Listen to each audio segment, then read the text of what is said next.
Bapak, Ibu, saudara-saudari, dan adik-adik yang dikasihi Tuhan, selamat pagi, salam sehat. Apapun keadaan kita, jangan lupa untuk bahagia dan bersyukur atas hari baru yang Tuhan anugerahkan bagi kita semua untuk kita jalani. Hari ini, Jumat 28 Januari 2022, gereja memperingati Santo Thomas Aquinas, imam dan pujangga gereja. Mari kita mengawali hari dengan membaca, mendengarkan dan merenungkan sabda Tuhan. Sebelumnya, kita awali dengan membuat tanda kemenangan Kristus. Dalam nama Bapa dan Putra dan Roh Kudus. Amin. Inilah Injil Yesus Kristus menurut Markus bab 4 ayat 26 sampai dengan ayat 34. Dimuliakanlah Tuhan. Pada suatu ketika Yesus berkata, "Beginilah hal kerajaan Allah itu, seumpama orang yang menaburkan benih di tanah, lalu pada malam hari ia tidur, dan pada siang hari ia bangun, dan benih itu mengeluarkan tunas, dan tunas itu makin tinggi. Bagaimana terjadinya tidak diketahui orang itu.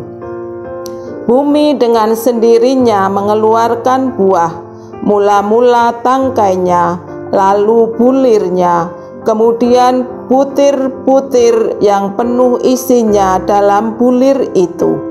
Apabila buah itu sudah cukup masak, orang itu segera menyapit, sebab musim menuai sudah tiba." Katanya lagi, "Dengan apa hendak kita bandingkan kerajaan Allah itu? Atau dengan perumpamaan manakah hendaknya kita menggambarkannya?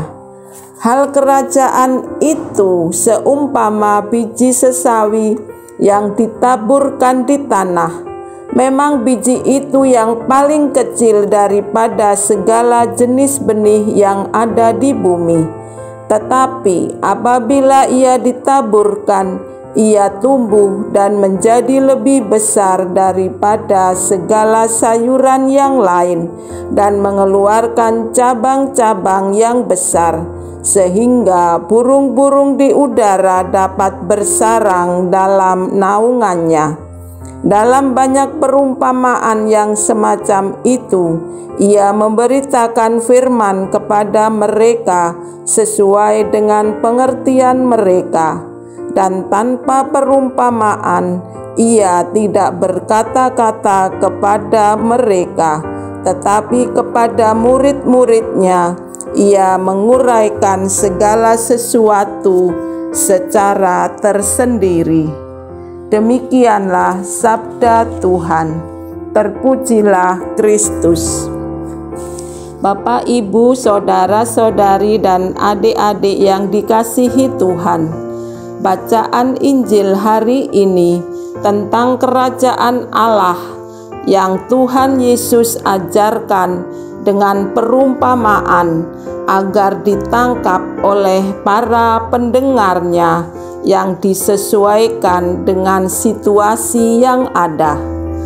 Hal ini mengajak kita juga untuk membuka hati agar benih sabda Tuhan tinggal di hati kita, karena hati kita adalah lahan yang baik dan subur kalau kita mau bekerja sama dengan rahmat Tuhan. Biarkanlah Allah merajai hati kita, seperti teladan Santo Thomas Aquinas yang selalu mendahulukan kehendak Tuhan dan melaksanakan dalam kehidupan harian dengan membawa damai dan sukacita bagi sesama. Mari kita luaskan dan amalkan kerajaan Allah ini dalam kehidupan nyata kita juga. Marilah berdoa. Tuhan Yesus, terima kasih atas sabda-Mu tentang kerajaan Allah ini. Engkau mendidik kami untuk berani berproses dalam belajar terus mencintai Engkau dan sesama kami lewat peristiwa hidup harian kami. Semoga kami mampu melaksanakan kehendak-Mu kini dan sepanjang masa. Amin. Dalam nama Bapa dan Putra dan Roh Kudus. Amin. Selamat beraktivitas. Tuhan memberkati.